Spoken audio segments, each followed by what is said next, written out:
Theodor Fürsprecher und Ralf Angstmacher waren zwei vielbeschäftigte Männer mittleren Alters. Beide gingen anspruchsvollen Jobs nach und verdienten gutes Geld, sodass sie es sich leisten konnten, ab und an Kurzurlaube zu machen. In diesem Herbst ließen Fürsprecher und Angstmacher auf der nahezu autofreien wie naturbelassenen Insel Hedensee bei Wanderungen durch die Dünen- und Heidelandschaft ihre Seelen baumeln. Beide Männer kannten sich nicht, und es war purer Zufall, dass sie sich auf dem nordöstlich gelegenen Badenberg über den Weg liefen.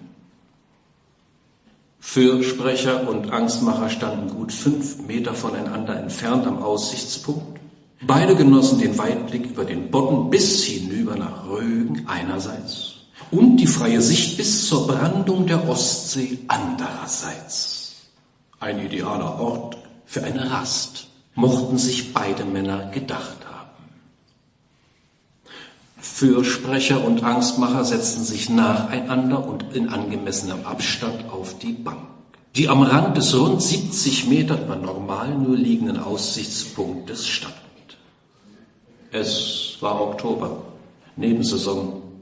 Außer Fürsprecher und Angstmacher ließen sich keine Touristen am Aussichtspunkt blicken. So kam man natürlich schnell miteinander ins Gespräch.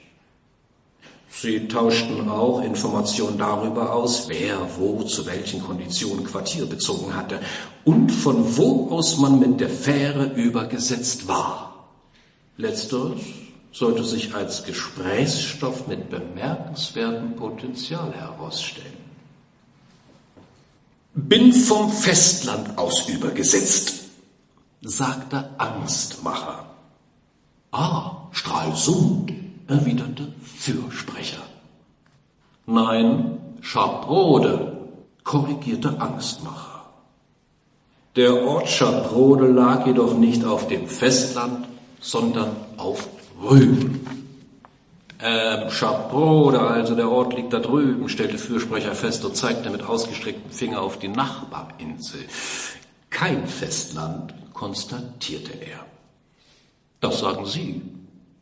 Angstmacher lächelte spitzbübig zu Fürsprecher herüber. Sehen Sie, erklärte er.